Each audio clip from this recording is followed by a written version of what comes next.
Okay, take two. Alright, this video I'm going to be going over this like tips for beginners and everyone in between on how to set up an altar in paganism, witchcraft, Wicca, etc. First, you need to know what an altar is. An altar can be any flat surface. It can be a dresser. It can be a bookshelf. Which bookshelves I would advise using those with caution. Or even just a little cloth on your floor. An altar is a flat surface used to work magic, meditation, devotions to deities, and or worship and honoring deities, or even honoring ancestors if it's an ancestor altar. It's mostly, like I said, a major focal point of energy and magic. It is the place where you work on it. An altar can be, like I said, specifically a shrine if you want it to be. You can have as many altars as you want in your house. You don't need just one. You don't even have to have it set up permanently. It can just be a little thing, set it up real quick, and then put it away for the workings that you're trying to do. I personally like to have my altar set out at all times because I do have the belief, not every witch has this belief, but when you build an altar, it like builds a chain connection with you and your energies. So whatever you put on the altar, the energies from the altar work with you, infuse with you. If that makes any sense. The altar becomes part of your being. And all the representations of manifestations that you're trying to bring into your life. If that was not confusing. If it wasn't, I hope it was not. So, for example, your altar can be as elegant or as simple as 2 candles and a seashell.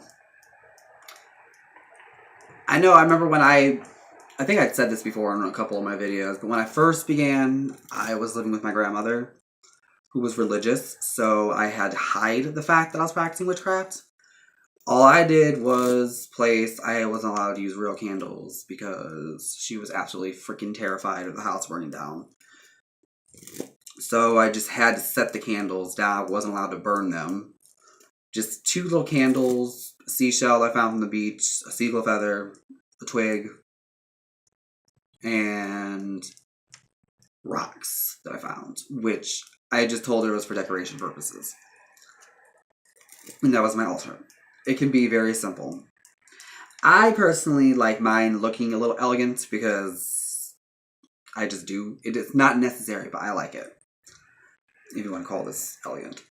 But anyway, your altar can have crystals, candles, statues, candles, or I think I already said candles, incense burners.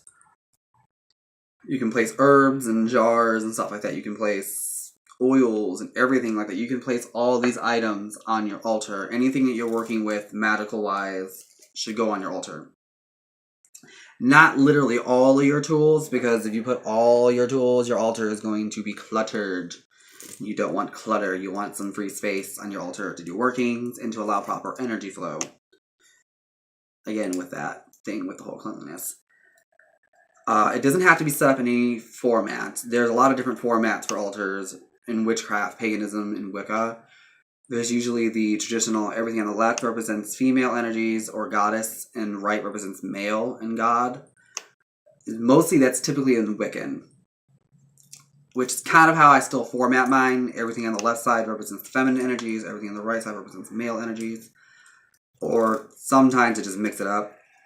I always have my matron and patron deities on my altar. The 1-2 deities I'm working with the most are on there. My animal totem is on mine, which is the raven.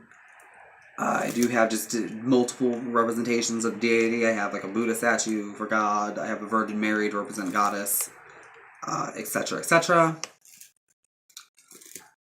You don't need to have a deity on your altar. You don't need to even honor deity. You can just work magic. I would recommend putting things on there like what makes you happy, whatever attracts your soul, appears to your eyes.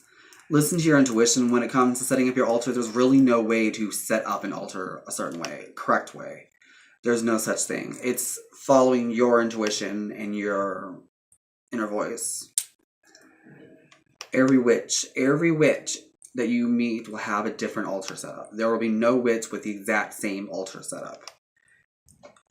Because every witch is so individualistic and so unique, which is why I like watching altar videos. I love seeing other witches' working spaces, and I love seeing where they work, how they set it up.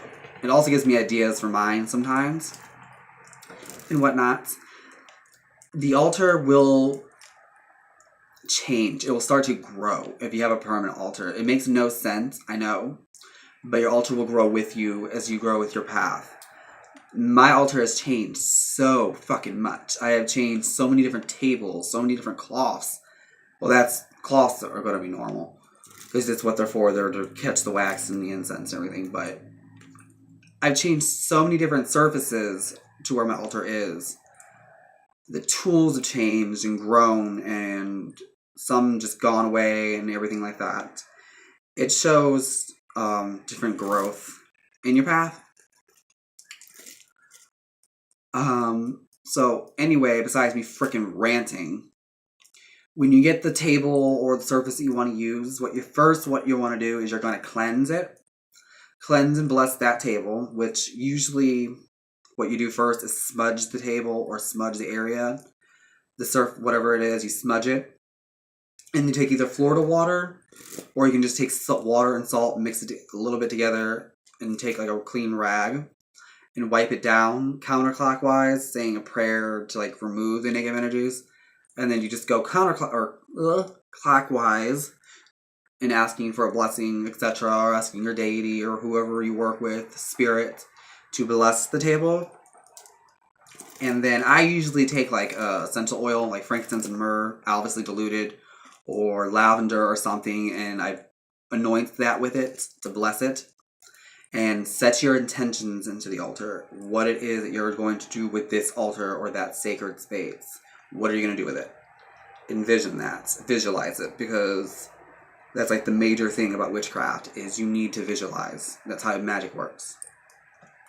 And then usually, you don't have to, but most of the times you will put an altar cloth on it to either represent like a certain color or a certain thing you're working for, and to protect the table itself from candle wax and incense ashes, which will happen. Don't freak out if you get candle wax on your altar. It's going to happen no matter what you do, because candles drip. And then set it up, decorate it the way you want to, put whatever crystals you want, whatever candles you want, anything. Set it up any way you want. And then when you're done setting it up, usually I would burn incense on the altar, light some candles, do a little meditation, like get it going. Get the energy on the altar flowing and get it going. And there's like specific altar blessing rituals, which I'll actually share that later on in a different video because it's a whole different separate ritual. I'm actually probably going to be doing that next week when I take my altar down and clean it again. Onwards and so on and so forth. So that's pretty much it for ideas and tips for altars. And just like I was talking about my cleanliness video, make sure to dust it down, keep it up, keeping it. And that was, I think I forgot to mention that in the cleanliness video.